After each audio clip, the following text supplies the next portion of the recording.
Good morning madam ಅರ. ಏನೋ ಬರಕ್ ಹೇಳಿದ್ರಂತ? ಹೌದು. ಗಂಗಮ್ಮ ಅಂತ ಒಂದ್ ಹೆಂಗ್ಸು ಈ ವಾರದಲ್ಲಿ ನಮ್ಮ ಆಫೀಸ್ಗೇನಾದ್ರೂ ಬಂದಿದ್ರಾ? ಅವರು ಹೂ ಮಾರ್ತಾರೆ.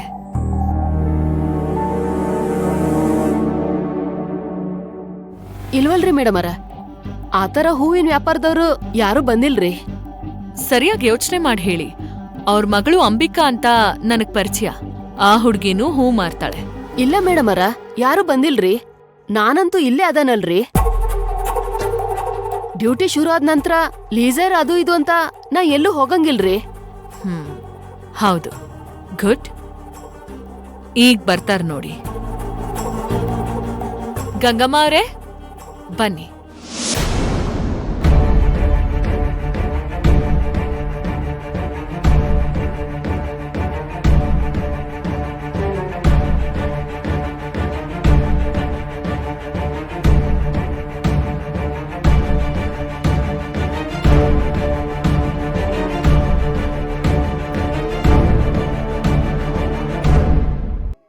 ಗಂಗಮ್ಮ ಅವರೇ, ಹೌದಾ? ನೀವೆಲ್ಲಿಗೆ ಬಂದೇ ಇಲ್ವಂತೆ? ನಿಜ, ಬಂದಿದ್ದೆ ಮೇಡಮ್ ಅವರೇ. ಇವರೇ ಇದ್ದಿದ್ದು. 2 ತಾಸು ಕಾದ್ ಹೋಗಿದ್ದೀನ್ರಿ.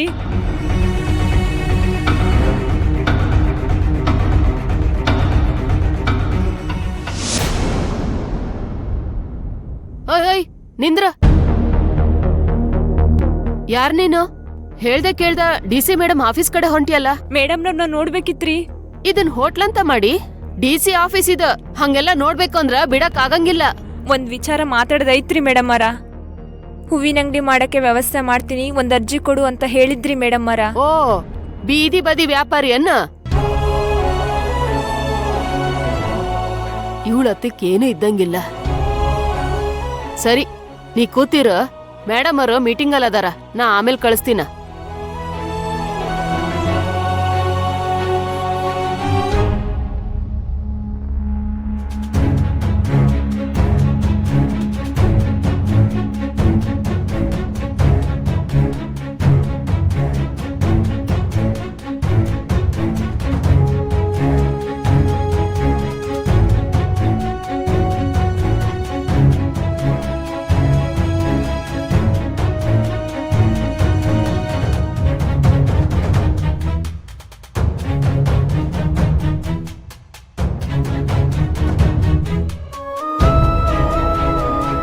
ನಾ ಬಂದು 2 ತಾಸಾಯ್ತು. ಈಗಾದ್ರೂ ನಾ ಡಿಸಿ ಮೇಡಮ್ ಅವ್ರನ್ನ ನೋಡ್ಬೋದಲ್ರಿ? ನೀ ಸಂಜೆ ಗಂಟಕ್ಕಾದ್ರೂ ಮೇಡಮ್ ಅವ್ರು ಸಿಗಂಗಿಲ್ಲ. ಮಹಾನಗರ ಪಾಲಿಕೆ ಎಲೆಕ್ಷನ್ ಬಂತಲ್ಲ, ಅದ್ರ ಮೀಟಿಂಗ್ಗೋಸ್ಕರ ಹೊರಗೋಗ್ಯಾರ. ನೀನೀಗ ಒಂದು ಚುನಾವಣೆ ಮುಗ್ದು ಮಾರನೇ ದಿನ ಬಾ. ನಾನ್ ಬಂದಾಗ ಡಿಸಿ ಮೇಡಮ್ ಅವ್ರು ಇದಾರೆ ಅಂತ ಇಲ್ಲೇ ಕೂರ ಕೇಳಿದ್ರಿ. ಈಗೆಲ್ಲೋ ಹೋಗ್ಯಾರೆ ಅಂತಿದಿರಲ್ಲ, ಅವ್ರು ಹೋಗಿರೋದ್ ನಾನ್ ನೋಡೇ ಇಲ್ಲ.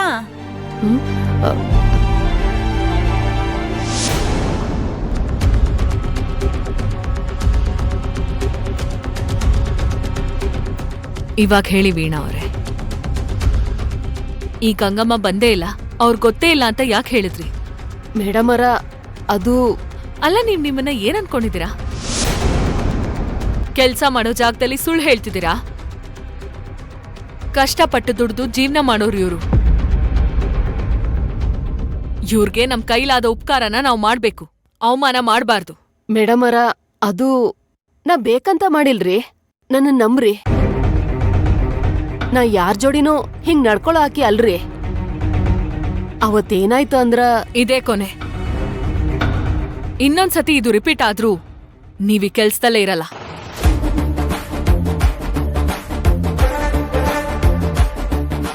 ನಾವಿರೋದು ಜನಗಳ ಸಮಸ್ಯೆನ ಬಗೆಹರಿಸೋಕೆ, ನಾವೇ ಜನಗಳಿಗೆ ಸಮಸ್ಯೆ ಆಗ್ಬಾರ್ದು. ಸಾರಿ ಮೇಡಮ್ ಅವರ. ದೊಡ್ಡ ದೊಡ್ಡ ವ್ಯಕ್ತಿಗಳು ಬಂದ್ರೆ ಡಿಸಿ ಮ್ಯಾಮ್ ಒಳಗಡೆ ಇದ್ದಾರೆ ಅಂತ ಡೈರೆಕ್ಟ್ ಆಗಿ ಒಳಗಡೆ ಬಿಟ್ಬಿಡ್ತೀರಾ. ತುಂಬಾ ಇಂಟ್ರೆಸ್ಟ್ ತಗೊಂಡು ಅವ್ರ ಫೈಲ್ಗಳನ್ನ ನಾನ್ ನೋಡ್ಬೇಕು ಅಂತ ಮೇಲೇನೆ ಇಟ್ಬಿಡ್ತೀರಾ. ಇದ್ಯಾವುದೋ ನನಗೆ ಗೊತ್ತಾಗಲ್ಲ ಅನ್ಕೊಂಡಿದ್ದೀರಾ? ನಾನ್ ಎಲ್ಲಾನು ಅಬ್ಸರ್ವ್ ಮಾಡ್ತೀನಿ. ನನಗೆ ಎಲ್ರೂ ಒಂದೇ. ನಾವು ಇಂಪಾರ್ಟೆನ್ಸ್ ಕೊಡ್ಬೇಕಾಗಿರೋದು ಈ ತರ ಚಿಕ್ಕ ಪುಟ್ಟ ವ್ಯಾಪಾರ ಮಾಡೋರ್ಗೆ. ಇಂಥವ್ರಿಗೆ ಸಹಾಯ ಮಾಡ್ಬೇಕು, ಉದ್ಧಾರ ಆಗ್ತೀವಿ. ತಿನ್ನೋ ಅನ್ನಕ್ಕೂ ಗೌರವ ಕೊಟ್ಟ ಹಾಗಾಗತ್ತೆ.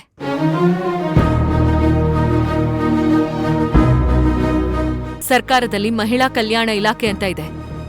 ಯಾಕಿದೆ ಅಂತ ಗೊತ್ತಾ?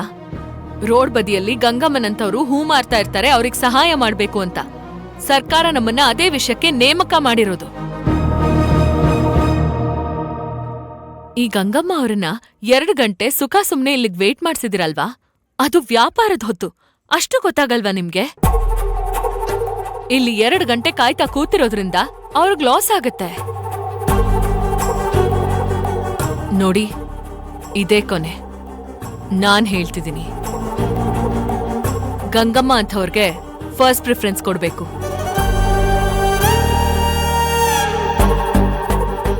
ತಾಯಿ ವಯಸ್ಸಿನವ್ರಿ, ಸರಿಯಾಗಿ ನಡೆಸ್ಕೋಬೇಕು.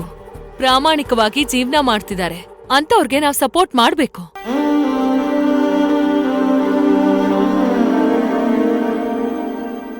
ಹೋಗಿ ಅವ್ರಿಗೆ ಟೀ ತಗೊಂಡ್ಬನ್ನಿ.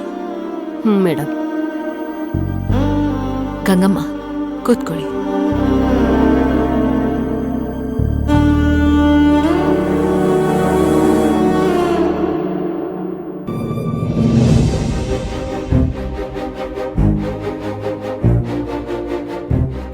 ಗಂಗಮ್ಮ ಅವರೇ, ಇವಾಗ ಫುಟ್ಪಾತ್ ಅಲ್ಲಿ ನೀವು ಹೂ ಮಾರ್ತಿದ್ದೀರಾ ಅಲ್ವಾ? ಅದ್ರ ಮುಂದೆ ಒಂದ್ ಚಿಕ್ಕ ಅಂಗಡಿ ಇದೆ, ಗೊತ್ತಾ? ಗೊತ್ತು ರೀ. ತಗೊಳ್ಳಿ.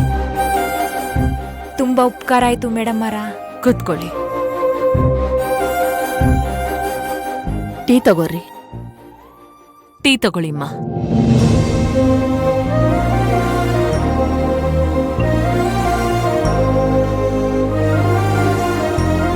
ಇವತ್ತಿಂದಲೇ ನೀವ ಸಣ್ಣ ಅಂಗಡಿಲಿ ನಿಮ್ಮ ಹೂವಿನ ವ್ಯಾಪಾರನ ಶುರು ಮಾಡ್ಕೋಬಹುದು.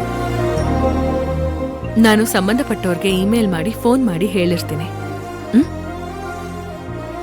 ದೇವ್ರು ಮೇಡಮ್ ಅವರ ನೀವು. ನೀವು ನಿಮ್ ಕುಟುಂಬ 100 ವರ್ಷ ಚೆನ್ನಾಗಿರ್ಲಿ ಮೇಡಮ್. ಗಂಗಮ್ಮ ಅವರೇ, ಆ ಅಂಗಡಿ ಮಹಾನಗರ ಪಾಲಿಕೆದು. ಅದನ್ ಕಟ್ಟಿದ್ದು ನಿಮ್ಮಂಥವ್ರಿಗಾಗಿ. ಅದನ್ನ ಪಡ್ಕೊಳ್ಳೋದು ನಿಮ್ಮ ಹಕ್ಕು. ನನಗ್ಯಾಕೆ ಕೈ ಮುಗಿತೀರಾ? ನಮ್ಮಂತ ಬಡವ್ರನ್ನ ಗುರ್ತಿಸ್ತೀರಿ, ಸಹಾಯ ಮಾಡ್ತೀರಿ. ನಿಮ್ಮಂತ ಡಿಸಿಗಳು ಬಹಳ ಅಪರೂಪ ರೀ. ನಿಮ್ಮಂತವ್ರನ್ನ ಕಂಡಾಗ ಕೈ ಮುಗಿದ್ಬಿಡ್ಬೇಕ್ರಿ. ಯಾರು ಹಿಂಗ ಬಡವ್ರ ಬಗ್ಗೆ ಕಾಳಜಿ ಮಾಡಂಗಿಲ್ಲ ರೀ. ನಿಮ್ಗಿನ್ ಮುಂಚಿನ ಡಿಸಿ ಸಾಹೇಬ್ರು ಬಹಳ ಒಳ್ಳೆಯವ್ರಿ. ಅವರು ಬಡವ್ರಿಗೆ ಬಹಳ ಸಹಾಯ ಮಾಡಿದ್ರು.